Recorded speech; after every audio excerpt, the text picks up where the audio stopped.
Hello student. तो आज हम कैलकुलस का दूसरा पार्ट स्टार्ट करने जा रहे हैं। दूसरा पार्ट क्या होगा?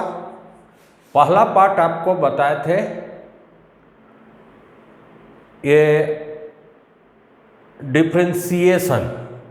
आज जो हम उसी का रिवर्स प्रोसेस बताएंगे, इंटीग्रेशन। इंटीग्रेशन का कंसेप्ट तभी आएगा जब आप डिफरेंशिएशन अच्छा से समझ गए होंगे। तो डिफरेंशिएशन का 3 वीडियो हम बनाए थे, वो अच्छा से देखिए, तब आपको इंटीग्रेशन का कंसेप्ट क्लियर होगा या इंटीग्रेशन का अच्छा से फॉर्मूला समझ में आएगा। डिफरेंशिएशन में क्या था एक्चुअल में? वो रेट को मेजर करता था, रेट मेजर। और इंटीग्रेशन पहला चीज क्या होता है? इंटीग्रेशन का मतलब होता है, पहला चीज समझिए, समेशन। समेशन माने जोड़ना। जैसे अलजेब्रा में जनरली इसको आप लिखते होंगे, समेशन को ये वाला सिंबल देते हैं। यही चीज को इंटीग्रेशन में क्या बोलते हैं? समेशन। अब सिंपली आप समझिए कि एक रॉड है जिसका लंबाई है dx।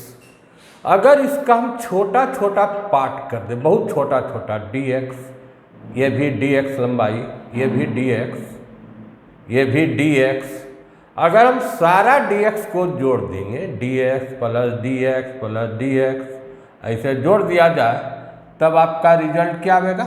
x आए, क्योंकि सब आइडेंटिकल लिए, सबका इक्वल लेंथ लिए, और टोटल लेंथ कितना था? x था। अगर हम dx को जोड़ते जाएंगे तो टोटल लेंथ x निकलेगा। तो इसको कैलकुलस के भाषा में क्या लिखेंगे कि integration of dx equal to x। ये जो सिंबल देख रहे हैं, ये जो सिंबल ऐसा दिया, ये किसका है? ये सिंबल आपको इंटीग्रेशन का है। तो इंटीग्रेशन का मतलब हुआ, सबसे पहला मतलब हुआ समेशन, जोड़ना। दूसरी चीज हुआ, जो सेकेंड चीज समझिए, इंटीग्रेशन जो है इज रिवर्स प्रोसेस होता है, प्रोसेस ऑफ डिफरेंशिएशन। डिफरेंशिएशन का ये रिवर्स प्रोसेस है। इसका मीनिंग हम समझाते हैं, क्या मतलब हुआ कि इसका डिफरेंशिएशन इंटीग्रेशन का रिवर्स प्रोसेस क्या हुआ। जैसे मान लीजिए आप कोई फंक्शन को, x का कोई फंक्शन है, डिफरेंशिएट किए, तो इसका डिफरेंशिएशन हुआ f(x). अगर इसको उल्टा कर दीजिए, इसको अगर आप इंटीग्रेट कीजिएगा x के रिस्पेक्ट में, तो ये वापस फिर कितना हो जाएगा? x। तो ये क्या हुआ यहाँ पर? इसका डिफरेंशिएशन का क्या हुआ? ये रिवर्स प्रोसेस हुआ। माने जिस फंक्शन को डिफरेंशिएट करके जो वैल्यू आया, उसको अगर आप इंटीग्रेट कर दीजिएगा तो फिर वापस वो फंक्शन आ जाएगा। आइए इसको एग्जाम्पल से हम समझाते हैं। पहले सिंपल एग्जाम्पल देते हैं कोई। जैसे आपको अगर बोला गया कि x³ को डिफरेंशिएट कीजिए x के रिस्पेक्ट में, तो इसमें फार्मूला लगाइएगा 3x²। xn वाला फार्मूला लगाए हम, n(-1), इसको उलट दीजिए। 3x² का इंटीग्रेशन क्या होगा? x³ होगा। यही चीज रिवर्स प्रोसेस हुआ। इसमें हम आगे बताएंगे कि वो कांस्टेंट c भी जोड़ना पड़ेगा। अब क्यों जोड़ेंगे उसका कुछ कारण है, लेकिन अभी हमको केवल आप बता रहे हैं कि डिफरेंशिएशन करके जो वैल्यू आया, इसको अगर इंटीग्रेट कर दिए तो फिर वापस ये वैल्यू आ जाएगा। अब कुछ फार्मूला आपको, सबसे मेन फार्मूला इसमें क्या है? x का पावर n का हमको बताना है इंटीग्रेशन। लेकिन जैसा ट्रिगोनोमेट्री में समझिए, एक्शन का हम बाद में बताएंगे। आपको हम बताए थे कि sin x का पहले डिफरेंशिएशन से निकाल लेते हैं। साइन एक्स को अगर आप डिफरेंशिएट करते हैं एक्स के रिस्पेक्ट में, तो साइन का डिफरेंशिएशन क्या होगा? कॉस एक्स होगा। अगर इसको आप रिवर्स कर दीजिए, कॉस एक्स का इंटीग्रेशन क्या होगा? साइन एक्स होगा। रिवर्स प्रोसेस का मतलब हुआ साइन का कॉस, इसलिए कॉस का इंटीग्रेशन क्या होगा? Sine x. और कुछ फॉर्मूला देखिए, तो मेन फार्मूला हम बता देंगे। कॉस को अगर आप डिफरेंशिएट करते हैं तो कितना होगा? Minus sine. अब इसको उल्टा कर लीजिए, माइनस साइन एक्स को अगर इंटीग्रेट कीजिएगा माइनस साइन एक्स को, तो क्या होगा इसका वैल्यू? Cos x. इधर से आप अगर माइनस को हटा दिया तो इधर हुआ। तो मेन आप फार्मूला याद रखना है, साइन एक्स का डिफरेंशिएशन क्या हुआ? Cos x. और कॉस का क्या हुआ? Sine x. और बताए थे फार्मूला हम, टेन एक्स का डिफरेंशिएशन क्या होता है? Sec square x. इसको उल्टा कर दीजिए कि सेक स्क्वायर एक्स का डिफरेंशिएशन कीजिएगा तो क्या आएगा? टेन एक्स आएगा। और भी कुछ फार्मूला, जैसे डिफरेंशिएशन ऑफ सेक एक्स का लिया था होगा, तो क्या था? Sec x into tan x आया था। तो इसको उलट दीजिए, sec x into tan x को अगर इंटीग्रेट कीजिएगा तो सेक एक्स आएगा। तो खैर ये सब उतना फार्मूला का यूज नहीं करेंगे, फिजिक्स में ये दो फार्मूला का यूज करेंगे। फिजिक्स के लिए कौन फार्मूला यूज होगा? साइन का और कॉस का। साइन का कॉस का इंटीग्रेशन क्या फार्मूला आया? Sine x. और कॉस का क्या आया? कॉस का जानते हैं डिफरेंशिएशन माइनस साइन एक्स, इसलिए साइन एक्स का इंटीग्रेशन क्या होगा? Minus cos x. बाकी टेन उनका उतना जरूरत हमको नहीं है फिजिक्स में। एक आध फार्मूला का और जरूरत पड़ेगा, जैसे ई एक्स का, ई टू पावर एक्स का, ये चौथा या पांचवा होगा। एक मान लीजिए हम डिफरेंशिएशन किए थे ई एक्स का, ई एक्स का डिफरेंशिएशन क्या था? ई एक्स था। इसको आप उलट दीजिए, ई एक्स को अगर इंटीग्रेट कीजिएगा तो इसका ही वैल्यू क्या होगा? वापस ई एक्स का। मतलब कहने का मतलब हुआ ई एक्स का इंटीग्रेशन और ई एक्स का डिफरेंशिएशन दोनों का वैल्यू क्या होगा? ई एक्स ही होगा। अब मेन फार्मूला पर आते हैं जो सबसे ज़्यादा यूज करेंगे। सबसे यहाँ लिख देते हैं इंपॉर्टेंट फार्मूला यही है, इंपॉर्टेंट फार्मूला। हमको बताना है एक्स का पावर n का इंटीग्रेशन क्या होगा। हम आप चाहिएगा तो डायरेक्ट हम लिख देंगे, लेकिन जरा सा इसको हम समझाते हैं डिफरेंशिएशन से ही एक्स का पावर n का क्या होगा। एक हम डिफरेंशिएशन कर रहे हैं, एक्स का power n plus one divided by n plus one. N यहाँ क्या है? कोई भी नंबर है, तो ये नंबर कांस्टेंट निकाल लीजिएगा n plus one. Differentiation of x का पावर n प्लस वन, तो फिर एक्सएन वाला फार्मूला लगाइए, n पहले n माइनस वन, तो पावर को आगे कर लीजिए और एक पावर उसमें माइनस कर दीजिए। एक पावर माइनस कीजिएगा तो क्या होगा? एक्स। ये से ये कैंसल, एक्स का पावर क्या होगा? n। मतलब इसको अगर हम डिफरेंशिएट किए, किसको? x का power n divided by n plus one का डिफरेंशिएशन का वैल्यू क्या है? xn है। अगर इसको रिवर्स कर दिया गया, अब देखिए मेन फार्मूला आपको निकालना है जो सबसे ज़्यादा यूज करेंगे। x का पावर n का इंटीग्रेशन क्या फार्मूला आया? n plus one divided by n plus one. लेकिन एक में ये अपवाद में होगा n not equal to minus one, minus two, minus half, minus three, plus half, plus four, सब में ये फार्मूला अप्लीकेबल है। लेकिन एक ही केस में ये अप्लीकेबल नहीं है, n का power not equal to minus one. मान लीजिए इससे अगर सॉल्व करते हैं तो जैसा हम चेक कर लेते क्या वैल्यू आता है। x का पावर यहाँ क्या आएगा, -1 आएगा। n क्या है, -1। अगर इस फॉर्मूला से बनाए -1 + 1 -1 + 1, x का पावर 0, नीचे भी क्या हुआ 0, x का पावर 0 1 हुआ, 1/0 क्या हो गया, इन्फिनाइट आ गया। तो इसमें ये फार्मूला एप्लीकेबल नहीं है। तो आप बोलिएगा तो तब फिर क्या फार्मूला एप्लीकेबल होगा, जैसा डिफरेंशिएशन से ही समझिए आप। एक याद कीजिए, डिफरेंशिएशन हम बताए थे log बेस ई, इसका डिफरेंशिएशन होता है 1/x, इसलिए 1/x का जो इंटीग्रेशन होगा वो क्या होगा, log बेस ई इंटू ये फॉर्मूला, बाकी सारा में वही फॉर्मूला होगा।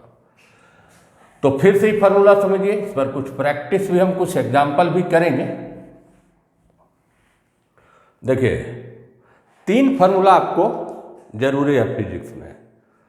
ट्रिगोनोमेट्री में ज़्यादा नहीं, sin x का इंटीग्रेशन याद रखिए -cos x, दूसरा cos का इंटीग्रेशन sin x, और तीसरा जो सबसे इंपॉर्टेंट, सबसे ज़्यादा यूजफुल फार्मूला होगा किसमें, फिजिक्स में, इसका x का पावर n का integration n + 1 divided by n + 1। यहाँ पर क्या है, एक केस में एप्लीकेबल नहीं है n ≠ -1, इसका हम अलग से लिख देते हैं। -1 का मतलब 1/x का इंटीग्रेशन log बेस ई n -1 आएगा, तो इसका डायरेक्ट आप log x लिखिएगा और बाकी सारा में यही फार्मूला अप्लाई करेंगे। तो 3 फार्मूला फिजिक्स के लिए बोल रहे हैं। मैथ में तो आपको सारा का फार्मूला tan का, cos का, cot का, सबका भी यूज करेंगे, लेकिन फिजिक्स में आपको ये तीनों फार्मूला इंटीग्रेशन में याद रखना है। अब आते हैं जरा सा इसका कि जो x का पावर n दिए उसमें कुछ आपको क्वेश्चन प्रैक्टिस करवाते हैं अलग अलग टाइप का। x का पावर 3 यहाँ तक लिखिएगा तो ये कंप्लीट नहीं है। देखिए ये सिंबल यहाँ तक, ये सिंबल किसका हुआ, इंटीग्रेशन का, और यहाँ पर जो भरिएगा x का जो भी फंक्शन होगा उसी का इंटीग्रेशन होगा, किसके रिस्पेक्ट में, x के रिस्पेक्ट में। तो x³ इंटू यहाँ पर कोई ना कोई चीज़ लिखना होगा dx, मतलब यहाँ पर इंटीग्रेशन केवल x³ का होगा, लेकिन किसके रिस्पेक्ट में होगा, x के रिस्पेक्ट में होगा। तो ये फार्मूला लगाइए, n + 1 3 + 1 डिवाइडेड बाई 3 + 1 x का पावर 4/4, आंसर ये होगी। सेकेंड टाइप का, इसी पर हम बता रहे हैं x² dx, तो x का पावर -2 dx। पहले तो आपको किसी भी टाइप का दिया रहेगा x का पावर, आप इस फॉर्म में पहले इक्वेशन को कन्वर्ट कीजिए, x का पावर n के फॉर्म में। अब इसमें कंपेयर करके बैठाइए n + 1 डिवाइडेड बाई n + 1, तो यहाँ पर n क्या है, -2, तो -2 + 1 -2 + 1, x का पावर -1, नीचे भी क्या है, -1। अब ये माइनस को आगे कर लीजिए, -1/x, इसका सही आंसर क्या होगा, -1/x। एक और आते हैं √x का, पर इस फार्मूला को अप्लाई करने हम बता रहे हैं किस फॉर्म में कीजिएगा। x का पावर यहाँ पर रूट हटाइएगा तो क्या होगा, हाफ होगा, तो हाफ + 1 x का पावर 3/2 3/2। अब 2 को आप ऊपर कर सकते हैं, तो इसका सही आंसर देना होगा किस फॉर्म में, 2/3 x का पावर 3/2, ये हो गया। तो अलग अलग फॉर्म का हम इक्वेशन बता दिए। एक क्वेश्चन और, अगर मान लीजिए आपका 2 जगह पर x रहता है, इस फॉर्म में रहेगा, x root x d x. देखिए, तो सबसे पहला काम कीजिएगा कि x का टोटल पावर, माने इस इक्वेशन को कन्वर्ट करना होगा x का पावर n के फॉर्म में। x n का पावर कितना हुआ, हाँ, यहाँ कितना पावर है 1, पावर ऐड कीजिए 1 प्लस हाफ कितना होगा 3/2। अब इससे कंपेयर कीजिए, n का वैल्यू यहाँ कितना है 3/2 है। अब लगाइए आप 3/2 प्लस 1, 3/2 प्लस 1, तो x का पावर 5/2 डिवाइडेड बाई 5/2, तो ये हो गया 2/5, x का पावर 5/2। मतलब जब तक आप उस इक्वेशन को x के पावर n के फॉर्म में कन्वर्ट नहीं कीजिएगा तब तक इस फॉर्मूला को अप्लाई नहीं करना है। जरा सा सिंपल रूल बता देते हैं, एक दो रूल है इसमें, उसके बाद बताएंगे इंटीग्रेशन दो टाइप का, डिफिनिट और इनडिफिनिट इंटीग्रेशन। सबसे पहला चीज कांस्टेंट का पहचान, कि इंटीग्रेशन में हम किसको कांस्टेंट मानेंगे। तो सबसे सही पहचान बताते हैं। मान लीजिए आपको लिखा रहेगा 3x² dx। ये इंटीग्रेशन किसके रिस्पेक्ट में है, x के रिस्पेक्ट में है। तो x के छोड़ के कोई भी टर्म रहेगा तो उसको आप क्या मान लीजिए, डायरेक्ट कांस्टेंट। 3 कांस्टेंट निकाल लीजिए, x² dx, 3 कांस्टेंट निकल गया। अब इसमें लगाइए फॉर्मूला यहाँ पर, 1 पावर 3 डिवाइडेड बाई 3, 3 कैंसिल हो रहा है, इसलिए इसका आंसर क्या होगा x³ होगा। दूसरा उदाहरण देते हैं, कांस्टेंट का और सही पहचान में आ जाएगा। अगर आपको 5x², अच्छा उसके पहले जैसा एक चीज समझ लीजिए, तब सेकेंड एग्जाम्पल समझ में आएगा। केवल आपको कहीं मिल गया कि केवल dx है, dx का इंटीग्रेशन, dx है, dy है, dv है, फिजिक्स में ऐसा बहुत आएगा। तो इसको आप लिख सकते, देखिए x0 dx लिख सकते कि नहीं, क्योंकि किसी का भी पावर 0 दीजिएगा तो वैल्यू क्या होगा 1 होगा। अब लगाइए तो फॉर्मूला 0 + 1, 0 + 1, x का 1 डिवाइडेड बाई 1, x/1 बराबर क्या हुआ x। तो केवल dx भी रहेगा तो उसका इंटीग्रेशन क्या लिखिएगा x। कहीं आपको dy रहेगा तो उसका इंटीग्रेशन क्या लिखिएगा y। फिजिक्स में आएगा जैसे dv, इंटीग्रेशन क्या कीजिए v। तो अब आइए, जैसा कांस्टेंट हम पहचानना बता रहे थे, सपोज कीजिए 5x² इंटू यहां लिख दिया dy। तो हम क्या बोले कि कांस्टेंट का पहचान करना जरूरी है। कांस्टेंट का आप कैसे पहचान कीजिएगा, किसके रिस्पेक्ट में, ये y के रिस्पेक्ट में। तो 5x² क्या हुआ कांस्टेंट हो गया dy, और dy dx का भी क्या बताए थे x, तो इसका इंटीग्रेशन होगा 5x² इंटू y। और वही एग्जाम्पल देते हैं सेकेंड। देखिए कांस्टेंट का सही पहचान क्या है। अगर मान लीजिए रहता 5x² dx, ये इंटीग्रेशन किसके रिस्पेक्ट में है x के रिस्पेक्ट में है, तो 5 क्या होगा कांस्टेंट x² dx 5। अब यहाँ पर लगाइए x³/3, तो 5/3 x³, ये आंसर होगा। अगर यहाँ dy था तो 5x² कांस्टेंट हुआ, dx हुआ तो केवल कांस्टेंट क्या हुआ 5 हुआ। एक देखिए फिजिक्स में यही कांस्टेंट का पहचान के लिए एक हम जैसा रूल बताते हैं। जैसे मान लीजिए आपका लिखा रहेगा बॉडी, ऐसे ही मैंने मजाक है, मैंने उस पर हम कांस्टेंट को समझाने का कोशिश कर रहे हैं। dy, तो BO क्या में गया कांस्टेंट, यहाँ अंदर क्या रहेगा dy। और डी वाई का इंटीग्रेशन क्या हो गया, वाई, तो वडी का इंटीग्रेशन वाई।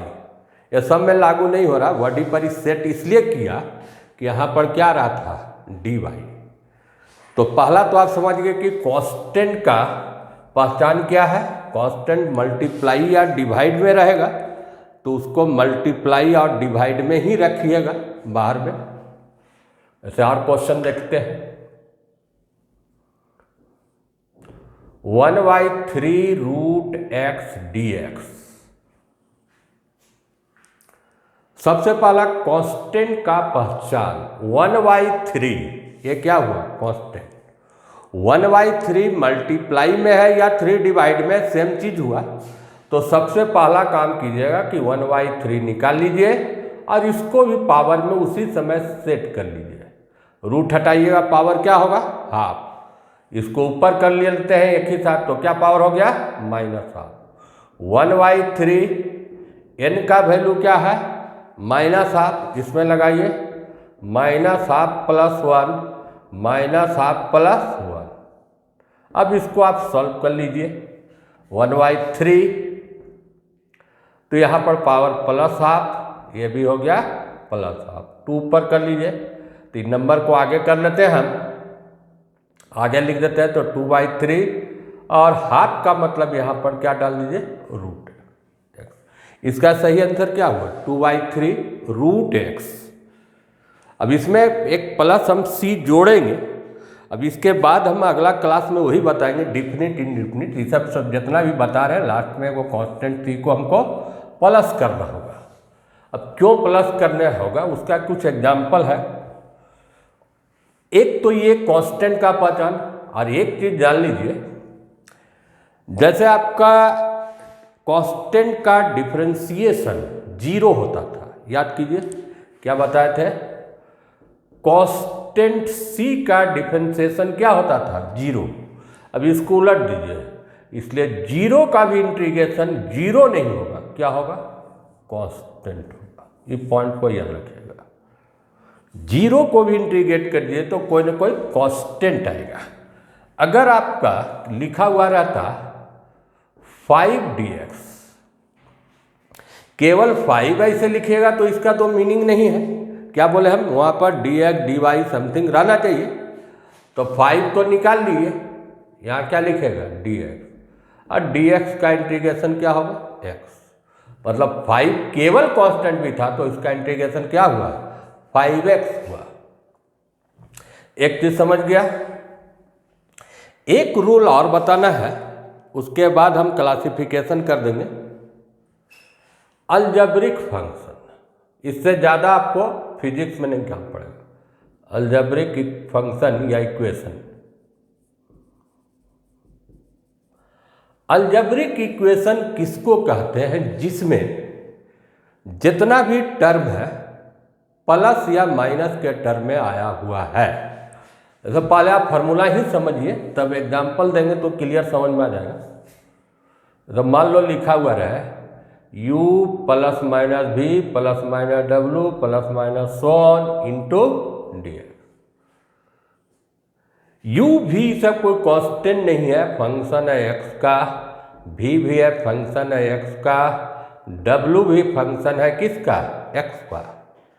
अगर इसको आप इंटीग्रेट कीजिएगा तो u का x के रिस्पेक्ट में +- v का x के रिस्पेक्ट में +- w का x के रिस्पेक्ट में एंड so।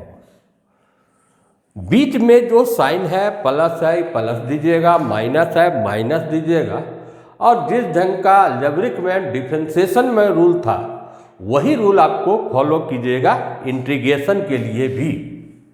अब एक एग्जाम्पल से क्लियर आपको समझ में आ जाएगा। जो हम सेकंड बताए, फर्स्ट रूल कांस्टेंट भी ला देते हैं उसमें अलजेब्रिक में। 3x² - 2 / x² + 3x + 7, और यहाँ पर तो dx जरूर रहेगा। तो देखिए जितना भी टर्म है, जितना भी टर्म सब है, x का फंक्शन है, और बीच में आपका साइन प्लस कहीं पर माइनस, तो मतलब ये जो इक्वेशन है किस फॉर्म का है, अलजेब्रिक फॉर्म का है। किसके रिस्पेक्ट में इंटीग्रेशन है? x के रिस्पेक्ट में। तो x के अलावे जो जो भी टर्म आपको नजर आ रहा होगा सारे को आप क्या मान लीजिएगा? कांस्टेंट। जैसे पहला में 3 कांस्टेंट, dx तो सब में मल्टीप्लाई होगा x स्क्वायर dx। सेकेंड में 2 निकाल लीजिए, x का पावर माइनस 2 dx। थर्ड में 3 निकाल लीजिए, x dx। इसमें 7 निकाल लीजिए, केवल क्या हुआ? dx। अब जहाँ जहाँ पर x का पावर n के फॉर्म में है उसमें आप इसको अप्लाई कीजिए। तो 3, एक पावर ऐड कीजिए 3 डिवाइडेड बाई 3 माइनस 2। अगर पावर माइनस में है और आगे भी माइनस है तो जानते हैं, आप जानते ही हैं कि माइनस माइनस प्लस भी हो जाता है, इसलिए ब्रैकेट में रखिए इसको।